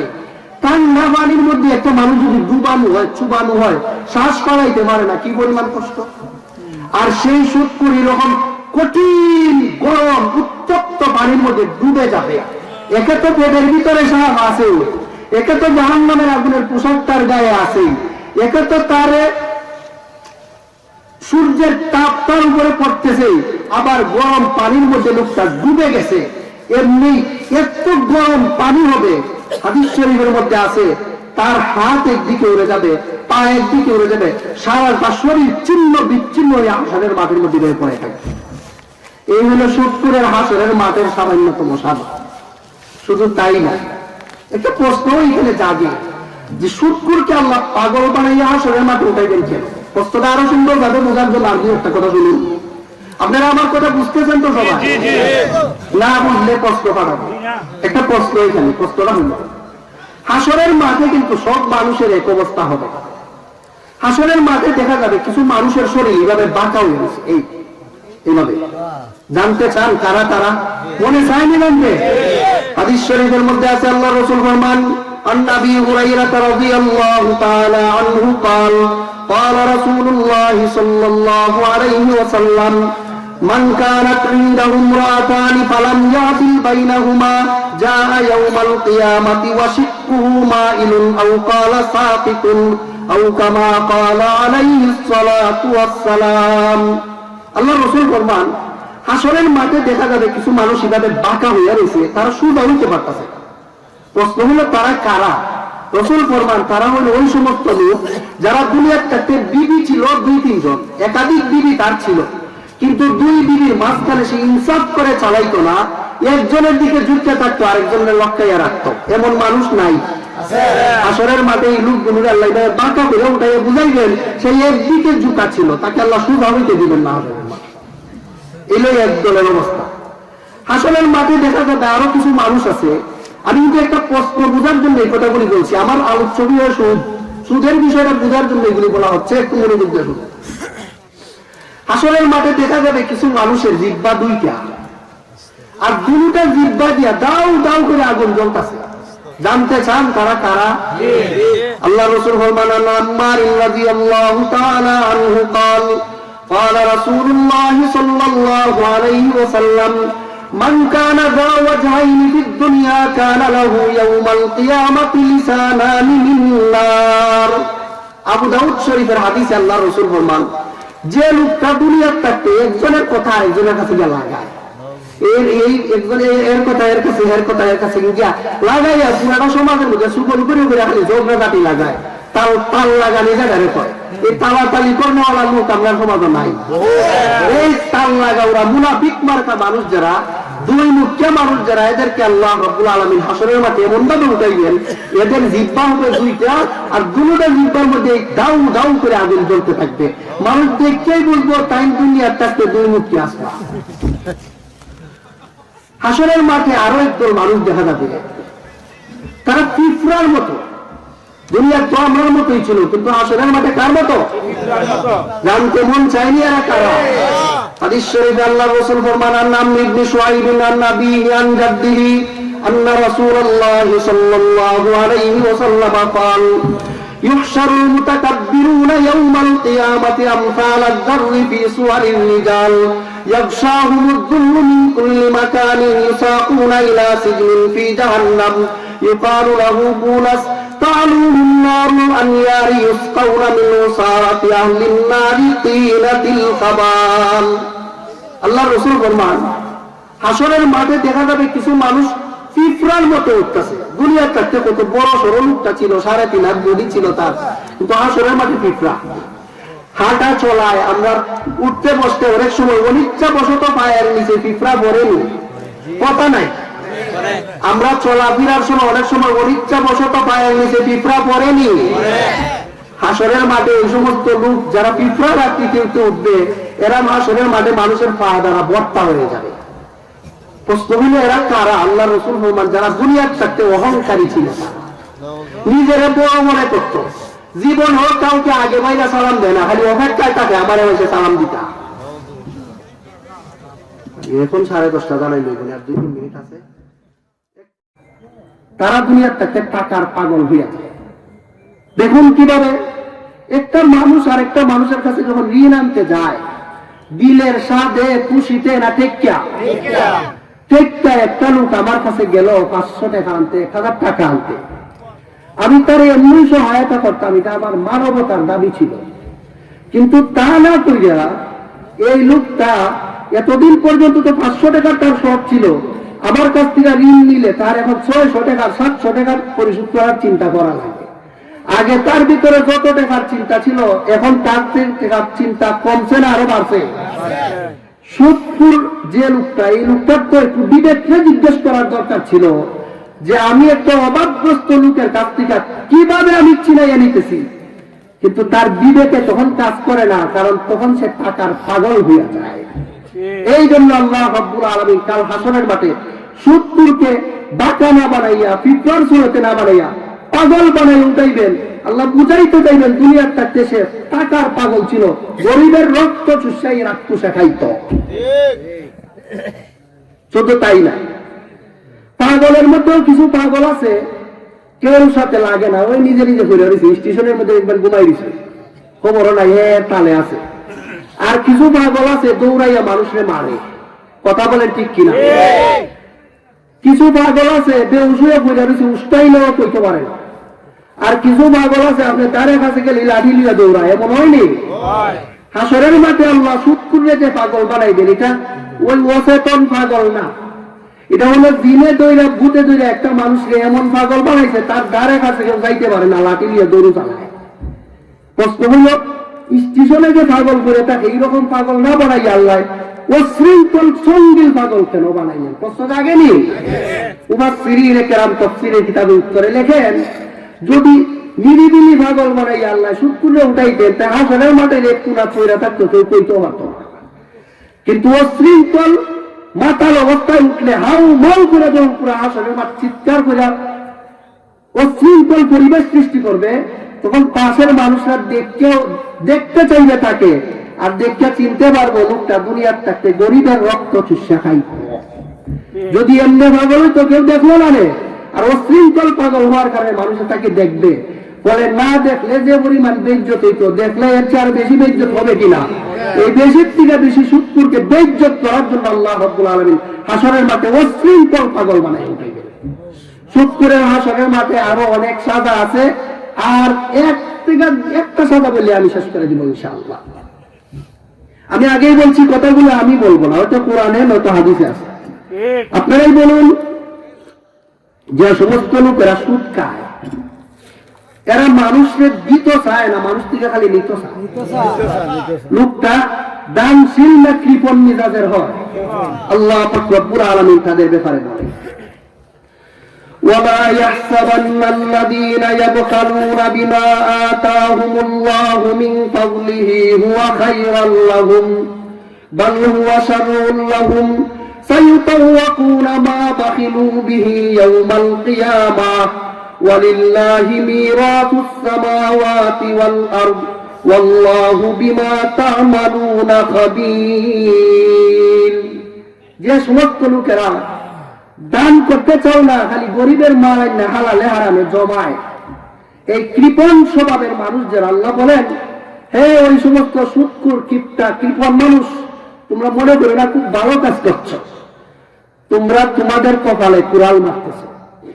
যারা যারা এইভাবে হালালে হারামে সম্পদ জমায় রাখো, তারা প্রতিবেশীদের অভাবী মানুষদেরকে সুদ ছাড়া ঋণ দিতে চাও না, তোমার এই কালো সম্পদটাকে আল্লাহ পাক রব্বুল আলামিন কাল হাসরের মাঠে সাপ বানাইয়া তার গলার মধ্যে লটকাইয়া দিবেন। এতক্ষণ আসিল পেটের ভিতরে সাপ, এখন কই আইছে?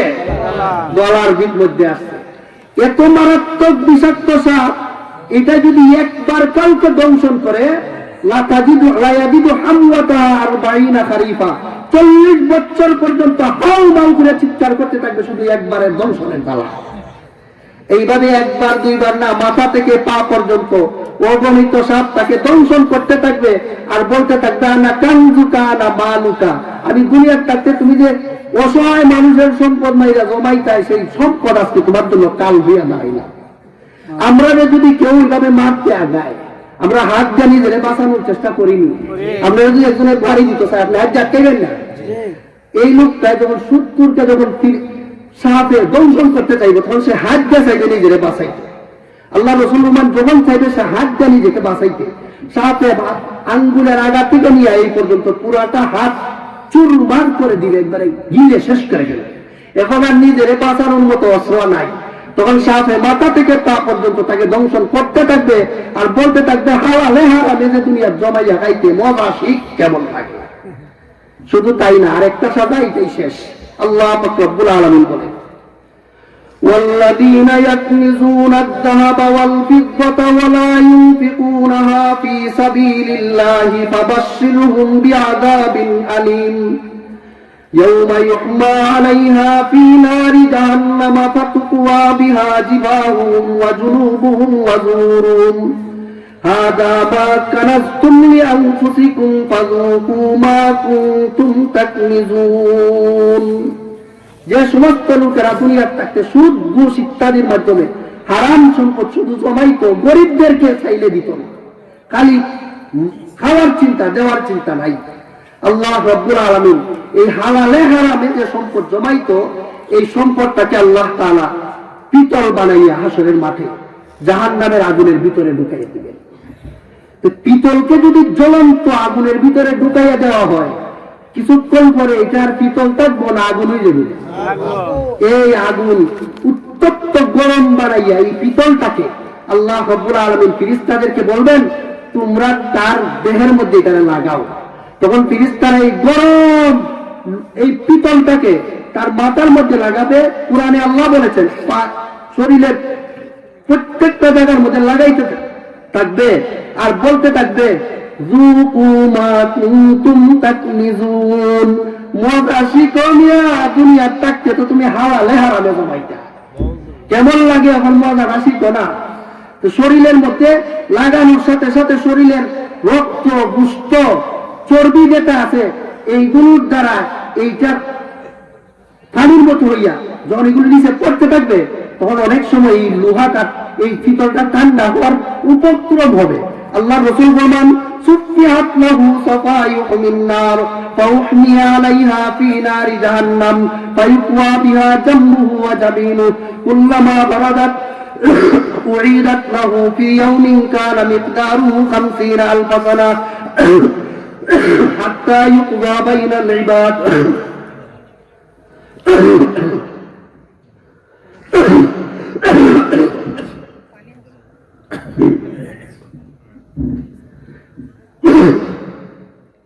فيرى سبيله إما إلى الجنة وإما إلى النار।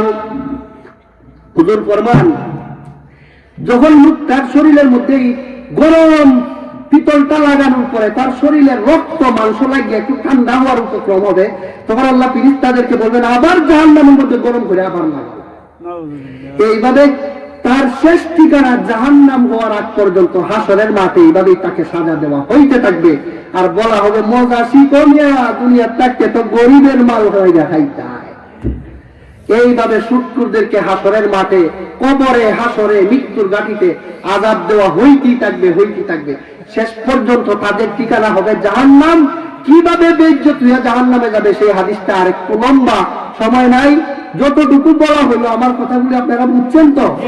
সুতরাং এই এলাকায় যদি কোনো সুদখোর থাকে, কারো কাছে যদি সুদের পাওনাকার থাকে, আজকে থেকে আর দিবেন না, পাওনা দিবেন না। এখন যদি লুকাইয়া লুকাইয়া কেউ সুদ খায়, প্রচার করে দিবেন যে অমুক সুদখোর। এভাবে এলাকার মধ্যে একটা পরিবেশ তৈরি করেন, কারণ সুদখোর যে এলাকা বেড়ে যায়, আল্লাহর রাসূল বলেছেন তারা আল্লাহর আযাবরে এলাকার মধ্যে দাওয়াত দিতে থাকে। এই সুদপুর এলাকা যদি সোয়াবই এলাকায় করোনা ভাইরাস না আসার কথা ছিল, সুদকুররা কিন্তু দাওয়াত দিয়ে এই আযাবরে নিয়ে আসবে।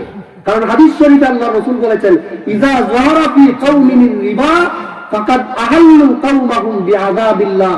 যে এলাকায় যে সমাজে সুদকুর বেড়ে যায় তারা আল্লাহর গজব আযাবে দাওয়াত দিতে থাকে, এদিকে আসো এদিকে আসো এদিকে আসো। সুতরাং এখন আল্লাহর রহমতে আমাদের এলাকাটা করোনা থেকে মুক্ত। আপনি যদি মনে করেন এই লোকটা করোনা নিয়ে আপনার এলাকায় আইছে, সব মানুষ তার থেকে দূরে থাকেন কিনা? সুতরাং প্রত্যেকটা সুদকুর করোনার দাওয়াত দিতেছে সব এলাকায়।